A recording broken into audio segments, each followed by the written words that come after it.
Gattu ચિંકીની Kashmir trip. આ વખતે શિયાળામાં પપ્પાએ કાશ્મીર ટ્રીપનું પ્લાન કર્યું. ગટ્ટુ ચિંકી ખૂબ જ ઉત્સાહથી ટ્રીપનું પેકિંગ કરતા હતા. ગટ્ટુ, હું આ વાળી રેડ કેપ મૂકી લઉં ને?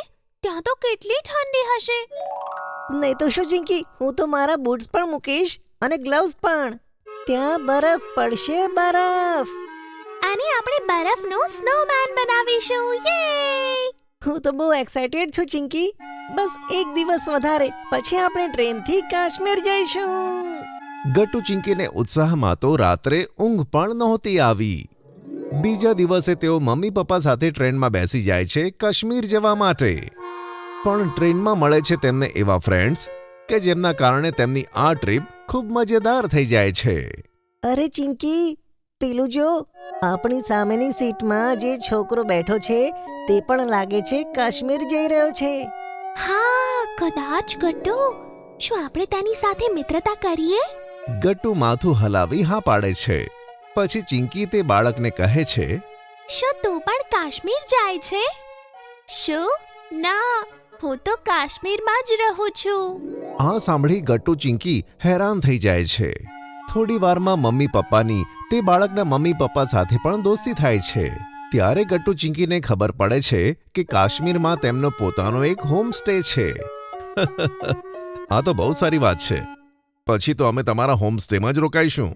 હા, જરૂર. તમને અમારે ત્યાં બહુ મજા આવશે. અને અમારા હોમ સ્ટેની બહાર સ્કીઇંગ સ્પોટ પણ છે. અને આ પ્યારા પ્યારા બાળકો સ્નોમેન પણ બની શકે છે. આ સાંભળીને તો ગટ્ટુ ચિંકી વધારે એક્સાઇટેડ થઈ જાય છે. એવામાં ગટ્ટુ તે બાળકને પૂછે છે, જો કે તારું નામ શું છે? મારું નામ રાજુ છે. અને તમારા બંનેનું? અમે બંને છીએ ગટ્ટુ ચિંકી. પછી તો ગટ્ટુ ચિંકીની રાજુ સાથે સરસ મિત્રતા થાય છે. અને તેમની ટ્રેનની 2 દિવસની મુસાફરી ક્યારે પતી જાય છે ખબર જ નથી પડતી. કાશ્મીર પહોંચ્યા પછી સૌથી પહેલા બધા રાજુના હોમ સ્ટે પર જાય છે. રાત ઘણી થઈ ચૂકી હતી, તેથી તેઓ ક્યાંય ફરી તો શકતા ન હતા. હોમ સ્ટેમાં તેમનો એક જ ઓરડો હતો કે જેમાં 2 બંક બેડ્સ રાખેલા હતા. જુઓ, આ છે રૂમ. અને તમે ઈચ્છો તો અમારી સાથે ડિનર કરી શકો છો અથવા બહારથી મંગાવી શકો. અરે ના, આપણે સાથે ડિનર કરીશું. વાવ, બંક બેડ્સ. તો હું ઉપર ઊંઘીશ. ના ગટ્ટુ, હું ઉપર સૂઈશ. અરે બાળકો, પહેલા તમે ફ્રેશ થઈ જાઓ. સરસ રીતે ગરમ કપડાં પહેરી લો. અને જો 2 બંક બેડ્સ છે ને, તો એકની ઉપર ગટ્ટુ તું અને બીજાની ઉપર ચિંકી તું સૂઈ જજે. હા બાળકો, પણ પહેલા ડિનર કરવાનું છે તમારા નવા મિત્ર રાજુ સાથે, બરાબર? અને સવારે કાશ્મીર પણ તો ફરવાનું છે. અને પછી ગટ્ટુ ચિંકી જલ્દીથી ફ્રેશ થાય છે અને ગરમ કપડાં પહેરી લે છે, કારણ કે કાશ્મીરમાં ખૂબ જ ઠંડી હતી. પછી તેઓ રાજુ અને તેની ફેમિલી સાથે બેસીને ડિનર કરે છે. ગટ્ટુ ચિંકી, બહાર સ્નોફોલ શરૂ થઈ ગયો છે. સવારે આપણે ઉઠીશું ત્યાં સુધી તો બહાર બહુ જ બધો સ્નો હશે. પછી આપણે સ્નોમેન બનાવી શકીશું. તો ખૂબ મજા આવશે રાજુ. ડિનર કરીને ગટ્ટુ અને ચિંકી પોતપોતાના બંક બેડની ઉપર ચઢીને સૂઈ જાય છે. થાકી ગયા હોવાથી તેઓ સીધા સવારે ઉઠે છે. સવારે ઉઠતાની સાથે જ ગટ્ટુ અને ચિંકી સીધા બહાર તરફ ભાગે છે. પણ મમ્મી તેમને રોકી લે છે. ના બાળકો, તમે એમનેમ બહાર નહીં જઈ શકો. બહાર બહુ જ બરફ પડ્યો છે. પહેલા મારી સાથે આવો. શું મમ્મી, ખરેખર બહુ બધી બરફ છે? અમને એકવાર જોઈ આવવા દો ને મમ્મી. ના, પહેલા તમારે બ્રશ કરવો પડશે અને સારી રીતે રેડી થવું પડશે. ત્યારે જ તમે બહાર નીકળી શકશો. પછી મમ્મી ગટ્ટુ ચિંકીને સાથે તૈયાર કરે છે. પછી તે Gattu ચિંકીને jackets, muffler, gloves, boots આ બધું પહેરાવે છે. પછી ગટ્ટુ ચિંકી જલ્દીથી બહાર જાય છે. ત્યાંનું દ્રશ્ય જોઈને તો તેમને વિશ્વાસ જ નથી બેસતો. ચારે બાજુ બસ સફેદ બરફ હતો અને રાજુ તેમની રાહ જોતો હતો. આવો ગટ્ટુ ચિંકી, આપણે સ્નોમેન બનાવીએ. જો કેટલો બધો બરફ છે. ગટ્ટુ ચિંકી બરફને અડીને જુએ છે.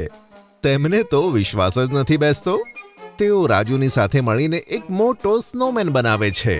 આ લો કેરેટ, અને તેનાથી સ્નોમેનનું નોઝ બનાવી દો. આ તો કેટલો ફની દેખાય છે. હા ગટ્ટુ, એકદમ તારી જેમ. આ વાત પર ગટ્ટુ ચિંકી પર એક સ્નોબોલ બનાવીને ફેંકે છે અને પછી 3 જણા ખૂબ જ સ્નોબોલ ફાઇટ કરે છે. એવામાં મમ્મી તેમને બોલાવે છે. ગટ્ટુ ચિંકી, હવે અંદર આવી જાઓ. આપણે બ્રેકફાસ્ટ કરવાનો છે અને પછી કાશ્મીર ફરવા પણ તો જવાનું છે. ગટ્ટુ ચિંકી મમ્મીની વાત માને છે અને પછી બ્રેકફાસ્ટ કરવા જતા રહે છે. બાળકો, આજે આપણે ગુલમર્ગ રોપવે રાઈડ કરીશું, જેમાંથી કાશ્મીરના સરસ દ્રશ્યો દેખાશે. પછી માર્કેટ ફરીશું અને સાંજે આપણે ડલ લેક જઈશું, જ્યાં આપણે બોટ રાઈડ કરીશું. ચલો જઈએ. પછી બધા નીકળી પડે છે ગુલમર્ગ જવા માટે. રસ્તામાં તેમને સુંદર નજારાઓ જોવા મળે છે અને ત્યાં પહોંચીને સૌથી પહેલા તેઓ ગુલમર્ગ રોપવે રાઈડમાં જાય છે. મમ્મી, મને તો બહુ જ ડર લાગે છે. ઊંચાઈ જોઈને ચિંકી ડરી જાય છે અને મમ્મીને જોરથી પકડી લે છે. ચિંકી, અરે આંખો ખોલ, બહાર જો કેટલું સુંદર છે. ચિંકી ધીમે ધીમે તેની આંખો ખોલે છે અને પછી તેનો ડર પણ જતો રહે છે. બહારના સુંદર દ્રશ્યો જોઈને મમ્મી પપ્પા પણ તેમની પ્રોબ્લેમ્સ ભૂલી જાય છે. પછી બધા ગુલમર્ગની નવી માર્કેટમાં ફરવા જાય છે. ત્યાં એક જગ્યાએ કપડાની દુકાન હતી, જ્યાં કાશ્મીરના ટ્રેડિશનલ ડ્રેસ બધાને પહેરાવી રહ્યા હતા અને તેમના ફોટો ક્લિક થતા હતા. અરે વાહ, આપણે પણ આ ફેરન ડ્રેસ કેમ ના ટ્રાય કરીએ અને એક ફેમિલી ફોટો લઈએ? હા તો ખૂબ સરસ આઈડિયા છે. હા હા, ચલો તેને ટ્રાય કરીએ મમ્મી પપ્પા. પછી મમ્મી પપ્પા તે શોપકીપર પાસે જાય છે અને શોપકીપર તેમની સાઈઝની ફેરન ડ્રેસ પહેરાવી દે છે. મમ્મી પપ્પા પણ ડ્રેસ પહેરી તૈયાર થાય છે અને પછી તેઓ ફેમિલી ફોટોગ્રાફ લે છે. 1 2 3 સે ચીઝ. પછી ગટ્ટુ ચિંકી માર્કેટમાં ઘણી શોપિંગ કરે છે. રાત ઘણી થઈ ગઈ હતી. પછી બધા પાછા હોમસ્ટે આવે છે. બીજા દિવસે તેઓ ડલ લેકમાં બોટિંગ કરવા જાય છે. ત્યાંનું દ્રશ્ય પણ ખૂબ જ મનમોહક હતું. મમ્મી, કાશ્મીર કેટલું વધારે સુંદર છે. હા ગટ્ટુ બેટા, પણ અત્યાર સુધી તે અહીંયાની સૌથી સ્પેશિયલ વસ્તુ ટ્રાય નથી કરી. એ શું મમ્મી? અરે બાળકો, મમ્મી વાત કરે છે કાશ્મીરી કાવાની. ચાલો હું તમને પીવડાવું. પછી પપ્પા ગટ્ટુ ચિંકીને કાશ્મીરી કાવા પીવડાવે છે, કે જે ત્યાંની ખાસ ડ્રિંક હતી. યમી! આ તો ખૂબ જ સરસ છે મમ્મી. હા બાળકો, અને આ આપણા ડાયજેશન માટે પણ ઘણું સારું કહેવાય. હવે આને જલ્દી ફિનિશ કરો, પછી આપણે બધાએ ટ્યુલિપ ગાર્ડન પણ જવાનું છે. તે ડલ લેકની બાજુમાં જ છે. Okay mummy. પછી ગટ્ટુ ચિંકી મમ્મી પપ્પા સાથે ટ્યુલિપ ગાર્ડન ફરવા જાય છે અને પછી તેમને પાછું ઘરે જવાનું હતું.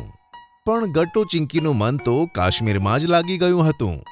મમ્મી, આપણું પાછું જવું જરૂરી છે. હા મમ્મી, મારે પાછા નથી જવું. આ જગ્યા કેટલી સરસ છે. તમે મારું એડમિશન અહીંયા જ કરાવી દો, રાજુની સ્કૂલમાં.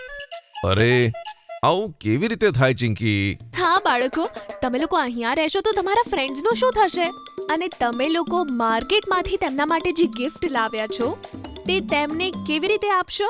મમ્મીની વાતો સાંભળી ગટ્ટુ ચિંકી પણ સમજી જાય છે અને તેઓ પાછા ઘરે જવા માટે માની જાય છે. આ સાથે ગટ્ટુ ચિંકી રાજુને પણ અલવિદા કહે છે. રાજુ, અમે તને બહુ મિસ કરીશું. જ્યારે પણ તું મુંબઈ આવે અમને જરૂર મળજે. હા ગટ્ટુ ચિંકી, અને તમે લોકો પણ જ્યારે અહીંયા આવો ત્યારે અમારા જ હોમસ્ટેમાં રોકાજો. જરૂર રાજુ. અને આ લે, આ ગિફ્ટ અમે તારા માટે લાવ્યા હતા ગુલમર્ગ માર્કેટમાંથી. શું સાચે? Thank you Gattu Chinki. અને મારી પાસે પણ તમારા માટે કંઈક છે. જ્યારે આપણે પહેલા દિવસે બરફમાં રમતા હતા ત્યારે મારી મમ્મીએ આપણા ત્રણેયનો ફોટો પાડ્યો હતો. આ લો ગટ્ટુ ચિંકી, આના દ્વારા હું તમને હંમેશા યાદ રાખીશ. ગટ્ટુ ચિંકી ફોટોને જોઈને ખૂબ જ ખુશ થાય છે અને તેને સાચવીને પોતાની પાસે રાખે છે. રાજુ ગટ્ટુ ચિંકી એકબીજાને ભેટી પડે છે અને પછી ગટ્ટુ ચિંકીને પાછા ઘરે આવવા માટે મમ્મી પપ્પા સાથે રેલવે સ્ટેશન આવવું પડે છે. અને કંઈક આવી રીતે તેમની કાશ્મીર ટ્રીપ ખતમ થાય છે. પણ ત્યાંની મેમરીઝ તો ગટ્ટુ ચિંકીની પાસે હંમેશા માટે રહી ગઈ હતી.